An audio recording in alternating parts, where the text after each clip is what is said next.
Hello, it's Sarah with Read the Entire Bible in a Year. We're on day 43.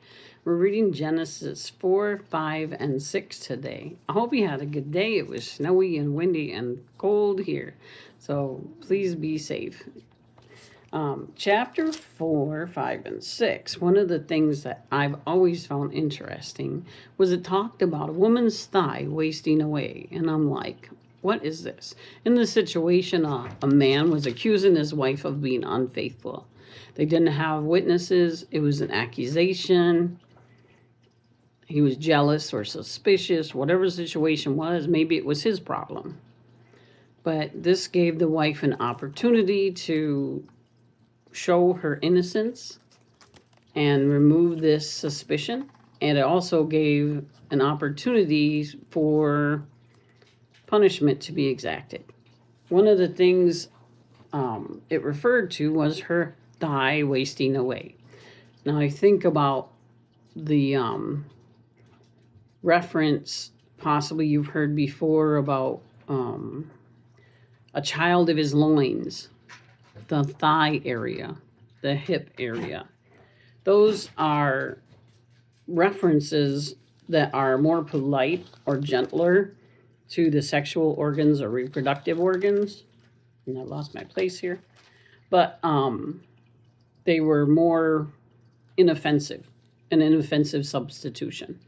So instead of saying she's no longer going to be able to have children, something inside her sexual organs will now be broken, it said her thigh would waste away. This is what's mostly presumed. I mean, you figure like in Genesis 46:26, in the older English, it referred to the children coming out of the loins of the man. So that's what it meant. So, like I said, they needed to have a witness to prosecute, but there's no man available. It's just a husband saying, this is what I feel happened. So there could be any reason for him saying this, but it wasn't some miraculous potion that she was given. What it was a vow was made. She clearly understood and agreed to for her innocence. And if she were lying, Jehovah would, in his power, make the result happen, that her sexual organs would atrophy, or her thigh would atrophy or waste away, and then she couldn't have children anymore. So it was expected that the husband and wife relationship were to continue after this accusation, because that's all it was an accusation without proof. Otherwise, it would have been handled differently. So any uncertainty with that new pregnancy would have been cleared away by the husband if he trusted Jehovah, and the woman being able to move forward with Jehovah and their relationship. It's pretty cool to think about so many things, but Jehovah would help produce the deserved results of the situation. Kind of cool. So Genesis, or rather Number, just went back a little bit, chapter 4, it starts off. Jehovah now spoke to Moses and Aaron, saying, a census should be taken of the sons of Kohath from among the sons of Levi by their families and by their paternal houses. All those from 30 to 50 years old who are in the group assigned to work in the tent of meeting. This is the service of the sons of Kohath in the tent of meeting. It is something most holy. Aaron and his sons will come in when the camp is departing and take down the screening curtain and cover the ark of the testimony with it. They will put a sealskin cover over it and spread out a solid blue cloth over it and put its carrying poles in place. They will also spread out a blue cloth over the table of showbread, and they will put on it the dishes, the cups, the bowls, and the pitchers of the drink offering. The regular offering of bread should remain on it. They will spread out a scarlet cloth over them and cover it with a sealskin covering and put its carrying poles in place. Then they will take a blue cloth and cover the lampstand for the light, along with its lamps, its snuffers, its fire holders, and all its containers for oil that are used to maintain it. They will wrap it and all its utensils in a sealskin covering and put it on a carrying bar. and they will spread out a blue cloth over the golden altar, cover it with a sealskin covering, and put its carrying poles in place. They will then take all the utensils of the ministry with which they regularly minister in the holy place and put them in a blue cloth and cover them with a sealskin covering and put them on a carrying bar. They should remove the ashes from the altar and spread out a cloth of purple wool over it. They will put on it all its utensils that are used when they minister at the altar, the fire holders, the forks, the shovels, and the bowls, all the utensils of the altar, and they are to spread a sealskin covering over it and put its carrying poles in place. Aaron and his sons must finish covering the holy place and all the utensils of the holy place when the camp is departing. Then the sons of Kohath will come in to carry them, but they must not touch the holy place or they will die. These things are the responsibility of the sons of Kohath in connection with the tent of meeting. Eleazar, the son of Aaron the priest, is responsible for overseeing the oil of the lighting, the perfumed incense, the regular grain offering, and the anointing oil. He has oversight of the entire tabernacle and all that is in it, including the holy place and its utensils. Jehovah spoke further to Moses and Aaron, saying, "Do not let the tribe of the families of the Kohathites be cut off from among the Levites. But do this for them, that they may remain alive and not die because of approaching the most holy things. Aaron and his sons will go in and assign each of them to his service and what he is to carry. They must not come in and see the holy things even for an instant, or they will die." Then Jehovah spoke to Moses, saying, "A census should be taken of the sons of Gershon by their paternal families and houses. You are to register all those from 30 to 50 years old who are in the group, assigned to serve in the tent of meeting. This is what the families of the Gershonites are assigned to carry for, care for and to carry. They will carry the tent cloths of the tabernacle, the tent of meeting, its covering and the sealskin covering that is on top of it, the screen of the entrance of the tent of meeting, the hanging curtains of the courtyard, the screen of the entrance of the courtyard that surrounds the tabernacle and the altar, their tent cords and all their utensils, and everything used in its service. This is their assignment. All the service and the loads of the Gershonites should be overseen by Aaron and his sons. You will assign all these loads as their responsibility. This is the service that the families of the Gershonites are to carry out in the tent of meeting, and their responsibilities are under the direction of Ithamar, the son of Aaron the priest. As for the sons of Merari, you will register them by family and by their paternal house. From 30 to 50 years old, you will register them. All who are in the group assigned to the service of the tent of meeting, this is what they are responsible for carrying in connection with their service at the tent of meeting: the panel frames of the tabernacle, its bars, its pillars, its socket pedestals, the pillars of the surrounding courtyard, their socket pedestals, their tent pins, and their tent cords, together with all their equipment and all the service connected with these. You will assign to them by name the equipment they are responsible for carrying. This is how the families of the sons of Merari are to serve at the tent of meeting, under the direction of Ithamar, the son of Aaron the priest.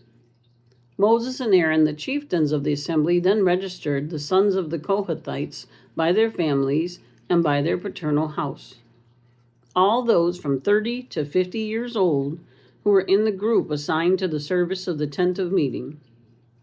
The total of those registered by their families was 2,750. These were registered from the families of the Kohathites. All those who were serving at the tent of meeting, Moses and Aaron registered them at the order of Jehovah through Moses. The sons of Gershon were registered by their families and by their paternal house. and all those from 30 to 50 years old who were in the group assigned to the service at the tent of meeting. The total of those registered by their families and by their paternal house was 2,630. This was the registration of the families of the sons of Gershon, all those who were serving at the tent of meeting. Moses and Aaron had them registered at the order of Jehovah. The sons of Merari were registered by their families and by their paternal house, all those from 30 to 50 years old who were in the group assigned to the service at the tent of meeting. The total of those registered of them by their families was 3,200. This was the registration of the families of the sons of Merari, whom Moses and Aaron registered at the order of Jehovah through Moses. Moses and Aaron and the chieftains of Israel registered all these Levites by their families and by their paternal houses. They were from 30 to 50 years old, and all were assigned to carry and serve and carry loads in connection with the tent of meeting. The total of these registered was 8,580. They were registered at the order of Jehovah through Moses, each according to his assigned service and his load. They were registered just as Jehovah had commanded Moses. Chapter 5. Jehovah spoke further to Moses, saying, "Command the Israelites to send out of the camp every leprous person and everyone having a discharge and everyone unclean by a dead person. Whether a male or a female, you should send them out. You should send them outside the camp so that they may not contaminate the camps of those in whose midst I am dwelling." Therefore the Israelites did so and sent them outside the camp, just as Jehovah told Moses. So the Israelites did. Jehovah continued speaking to Moses, saying, "Tell the Israelites, if a man or woman commits any of the sins of mankind and acts unfaithfully toward Jehovah, that person has become guilty. He must confess the sin that he has committed and return the full amount as compensation for his guilt, and also add a fifth of its value. He is to give it to the one he wronged. But if the victim does not have a close relative to receive the compensation, it should be returned to Jehovah and will belong to the priest, apart from the ram of atonement with which he will make atonement for him. Every holy contribution from the Israelites that is presented to the priest should become his. The holy things, of each person will remain his own. Whatever each one gives to the priest, that will belong to the priest." Jehovah went on to speak to Moses, saying, "Speak to the Israelites and tell them, this is what should be done if a man's wife goes astray and is unfaithful to him, and another man has sexual relations with her, but it was unknown to her husband and remains undiscovered, so that she has defiled herself. But there is no witness against her, and she has not been caught. Whether the husband becomes jealous and suspicious of his wife's unfaithfulness when she has defiled herself, or whether he is jealous and suspicious of his wife's faithfulness when she has not defiled herself, the man must bring his wife to the priest, along with an offering for her, 1/10 of an ephah of barley flour. He must not pour oil on it, nor put frankincense on it, because it is a grain offering of jealousy, a grain offering bringing guilt to mind. The priest will bring her forward and make her stand before Jehovah. The priest will take holy water in an earthenware vessel, and the priest will take some of the dust from the floor of the tabernacle and put it in the water. And the priest will make the woman stand before Jehovah and unbind the woman's hair and put in her palms the grain offering for a reminder, that is, the grain offering of jealousy. And the priest will have in his hand the bitter water that brings a curse. The priest will then make her swear, saying to the woman, "If no other man had sexual relations with you while you were under your husband's authority, and you have not gone astray and become defiled, may you be free of the effect of this bitter water that brings a curse. But If you have gone astray while under your husband's authority by defiling yourself, and you have had sexual relations with another man besides your husband, the priest will then make the woman swear an oath that includes a curse. And the priest will say to the woman, "May Jehovah make you an object for cursing and for an oath among your people, as Jehovah makes your thigh fall away and causes your abdomen to swell. This water that brings a curse will enter into your intestines to cause your abdomen to swell and make your thigh fall away." To this the woman said, "Amen, amen." Then the priest should write these curses in the book and wash them off into the bitter water. He will then make the woman drink the bitter water that brings a curse, and the water that brings a curse will enter into her and produce a bitterness. And the priest should take the grain offering of jealousy from the woman's hand and wave the grain offering back and forth before Jehovah, and he will bring it near the altar. The priest will take a handful of grain offering as a token offering and make it smoke on the altar, and afterward he will make the woman drink the water. When he makes her drink the water, if she has defiled herself and committed an act of unfaithfulness toward her husband, the water that brings a curse will then enter into her and become something bitter.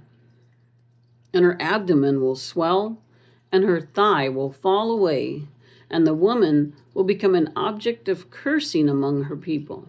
However, if the woman has not defiled herself and is clean, she will then be free from such punishment, and she will be able to conceive and produce offspring. This is the law about jealousy, when a woman may go astray and defile herself while under her husband's authority, or in the case of a man who becomes jealous and suspects his wife of unfaithfulness. He should make his wife stand before Jehovah, and the priest must carry out toward her all this law. The man will be free from guilt, but his wife will answer for her guilt. Chapter 6. Jehovah spoke further to Moses and said, "Speak to the Israelites and tell them, if a man or a woman takes a special vow to live as a Nazirite to Jehovah, he should keep away from wine and other alcoholic beverages. He should not drink the vinegar of wine or the vinegar of anything alcoholic. He should not drink any liquid made from grapes, nor eat grapes, whether fresh or dried. All the days of his Naziriteship, he should not eat anything made from the grapevine, from the unripe grapes to the skins. All the days of the vow of his Naziriteship, no razor should pass over his head. He is to remain holy by letting the hair of his head grow until the days of his being set apart to Jehovah are completed. He should not approach a dead person during all the days he remains separated to Jehovah. Even if his father or his mother or his brother or his sister should die, he may not defile himself because the sign of his Naziriteship to his God is upon his head. He is holy to Jehovah all the days of his Naziriteship. But if someone should suddenly die alongside him and he defiles the hair symbolizing his separation to God, he must shave his head on the day he establishes his purification. He should shave it on the 7th day. And on the 8th day, he should bring 2 turtle doves or 2 young pigeons to the priest at the entrance of the tent of meeting. The priest will prepare one as a sin offering and the other as a burnt offering, and make atonement for him for his sin in connection with the dead person. Then he must sanctify his head on that day, and he must separate himself again to Jehovah for the days of his Naziriteship. And he will bring a young ram in its first year as a guilt offering. However, the former days will go uncounted, because he defiled his Naziriteship. Now this is the law about the Nazirite. When he completes the days of his Naziriteship, he will be brought to the entrance of the tent of meeting. There he must present his offering to Jehovah, one sound young ram in its first year as a burnt offering, one sound female lamb in its first year as a sin offering, one sound ram as a communion sacrifice, a basket of unleavened ring-shaped loaves of fine flour mixed with oil, unleavened wafers smeared with oil, and their grain offering and their drink offerings. The priest will present them before Jehovah and will offer up his sin offering and his burnt offering. He will offer the ram as a communion sacrifice to Jehovah along with the basket of unleavened loaves, and the priest will present its grain offering and its drink offering. The Nazarite must then shave the uncut hair of his head at the entrance of the tent of meeting, and he will take the hair of his head grown during his Nazariteship and put it on the fire that is under the communion sacrifice. And the priest must take a boiled shoulder from the ram, one unleavened ring-shaped loaf from the basket, and one unleavened wafer, and put them on the palms of the Nazarite after he has had the sign of his Nazarite shaved off. Nazariteship shaved off. And the priest must wave them back and forth as a wave offering before Jehovah. It is something holy for the priest, along with the breast of the wave offering and the leg of the contribution. Afterward, the Nazarite may drink wine. This is the law about the Nazarite who makes a vow. If he vows and can afford to make an offering to Jehovah that is beyond the requirements of his Nazariteship, he must then carry out his vow out of regard for the law of his Nazariteship. Then Jehovah said to Moses, "Tell Aaron and his sons, this is the way you should bless the people of Israel. Say to them, may Jehovah bless you and safeguard you. May Jehovah make his face shine upon you, and may he favor you. May Jehovah lift up his face toward you and grant you peace. And they must place my name upon the people of Israel, that I may bless them." No, there are one fact in here I appreciate is about the sealskin. Remember, Jehovah was still using sealskins. Even though the seal was considered an unclean animal. An unclean animal didn't make it gross and disgusting. It meant they weren't supposed to eat it. It wasn't what he recommended for food, or told them they should eat for food. Told them they should not eat it. But it was still, to him, a beautiful and useful animal. And so he still looked at it that way. He didn't look at it as something gross and get rid of all of them. He's seen it as a beautiful thing to be used. Also, regarding Nazarites, there was so much information on the Nazarite, but it was a person that separated themselves and dedicated themselves to Jehovah, and for the time that they were in a vowed relationship with him, they were supposed to separate, whether it was a day or month, 20 years, whatever the situation was. And they couldn't cut their hair, is what it was talking about. If you remember right, women weren't, I don't remember if we read that or not, but women didn't cut their hair. And what that was, it was a reminder, like a constant natural reminder that they were different. They were in a different position than a man was in their responsibility to Jehovah. The man was supposed to take, whether it be a husband, brother, father, whatever it was, he was supposed to take responsibility for the woman. And she was supposed to allow him to do that in respect and allow him to be her head and allow a certain amount of submission there. And that was why she didn't cut her hair. And so a man growing out his hair without this vow was considered inappropriate, because this is what the woman did and the submissive one did. And so while he was submissive to Jehovah, he had that constant natural reminder, male or female. They had the constant natural reminder that they were in that Nazarite position. So again, we see Jehovah reminding, allowing, doing things to constantly help his people, imperfect as they were, to remember and keep themselves clean and safe and dedicated in that relationship, because he recognized they weren't super people, they were just people. And he was helping them anyway to maintain themselves, just like we today. There's so many pressures around us in the world that it's easier if a man or a woman has a ring on their finger to say, hey, I'm married. It protects them in a certain way, and it helps them remind them whenever they see their hand, which they use all the time, that they're in that special relationship with Jehovah, or well, with Jehovah and their wife or husband, whichever one it is. So it helps. That's just an example. There's so many I could think of, but I'm going to stop there. You guys have a beautiful day, and I will see you tomorrow.